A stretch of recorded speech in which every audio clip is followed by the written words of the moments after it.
Hi, I'm Pete Cooke. Good to be here. I am not hunting for delegates, I'm hunting for votes. So that's maybe why I have my campaign gear on. Good hunting. Good luck. It's good to see so many friends here today. I want to add my congratulations and my thanks to the Utah Foundation for the very important work that they do. The quality of your research, the soundness of your policy recommendations are extraordinary. Your recent work confirms that Utah faces some serious challenges. I believe, however, that Utahns can meet these challenges because of our can-do spirit that no other state can match. But we must have leadership, a plan, and a vision from the top. Utah's economic growth and prosperity is, without a doubt, the most important area that you address, and it is at risk. We live in a time when jobs and investment capital move around the globe at the speed of light. We live in a time when Utah is changing faster than any time in our lives. What worked in the past cannot work in the future. Utah is facing daunting challenges in our future. For these reasons, our educational system is more and more important as the center of our economic growth strategy. Yet, as your report demonstrates, we do not match up on education. Considering our emphasis on families and the many children we have in our state, we should be number one among states in the quality of public education system. But sadly, that is not the case. Our public schools are ranked 42nd in the nation by the Education Week magazine. You noted the following facts. Utah has ranked last in the nation in per pupil spending since 1988. And the gap between Utah and the 49th state is widening.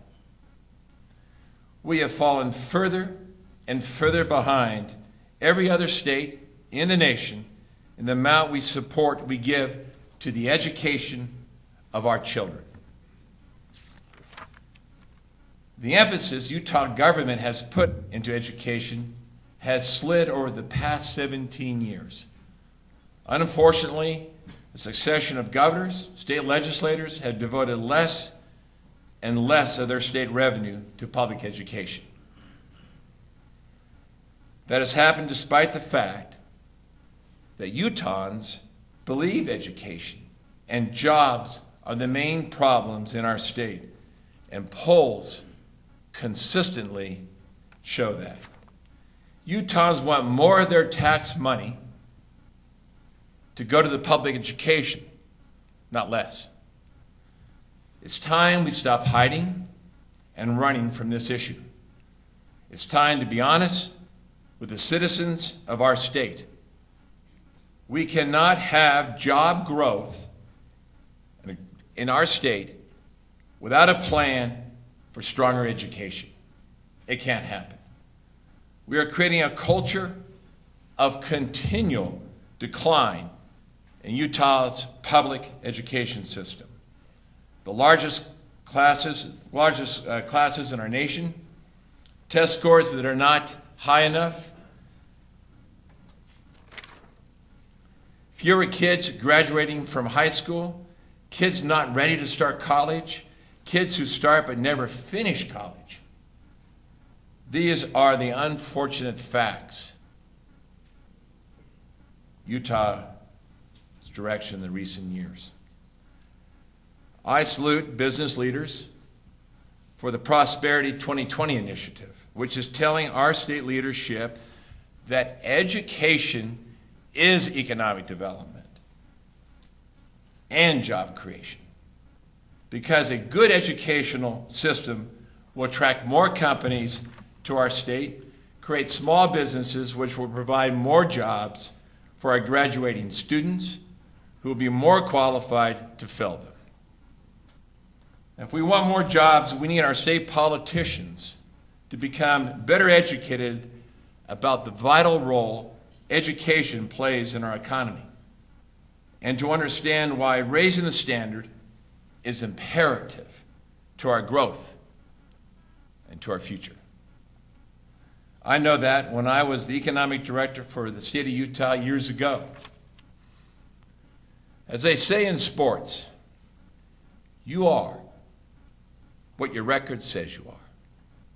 Utah will not be able to compete or is not posed to grow into a global economy if we do not fix our education record now. During this campaign, I want to listen to Utahns about the problems they face with their public schools. I want to listen to them as they propose solutions to the problems of education.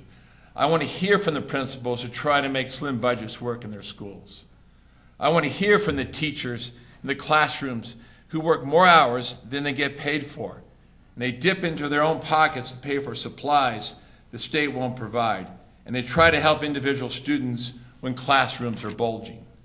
I want to hear from the parents who crave the best education for their children so much that they, like my wife, devote countless hours volunteering in our public school, but still worry when they see overworked teachers, overcrowded classrooms, a decline in high school graduates, and a governor and a state legislature with no plan for dealing with these problems. Many in this room will remember the recession that hit Utah in the 1980s.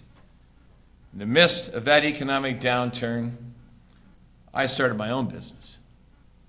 I realized that Utahns needed a workforce housing, and I wanted to help a young and growing population to have a decent place to live and to raise their children.